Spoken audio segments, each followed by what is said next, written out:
அதே போல இந்த மாவட்டத்தை பொறுத்த வரைக்கும் விவசாய பெருமக்கள் நிறைந்த மாவட்டம், விவசாயிகளுக்கு தேவையான அடிப்படை தேவைகளை நிறைவேற்றிய அரசு அதிமுக அரசு.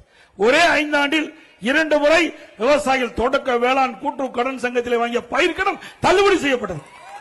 2016, 2021 2 தடவை பயிர் கடன் தள்ளுபடி செய்த அரசு அதிமுக அரசு. குடிமராமத்து திட்டம், ஏரி குளம் குட்டையெல்லாம் தூர் வாராம இருந்தாங்க, பல ஆண்டுகளா தூர் வாராம இருந்தாங்க. நான் ஒரு விவசாயி என்ற முறையில் பெய்கின்ற மழைநீர் முழுவதும் சேமித்து வைக்க வேண்டும் என்ற அடிப்படையில் ஏரி குளம் குட்டையெல்லாம் விவசாய பங்களிப்போடு குடிமராமத்து திட்டத்தின் மூலமாக தூர்வாரப்பட்டு விவசாயிகளே விலையில்லாம வண்டல் மண்ண அவருடைய நிலத்திற்கு இயற்கை உரமாக பயன்படுத்தக்கூடிய திட்டத்தை கொண்டு வந்து நாங்கள் நிறைவேற்றினோம்.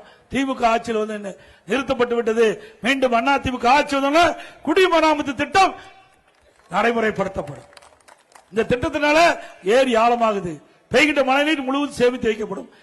கோடை காலத்தில் நிலத்தடி நீர் நமக்கு தேவையான அளவு கிடைக்கும். அதுக்கு தான் இந்த திட்டம்.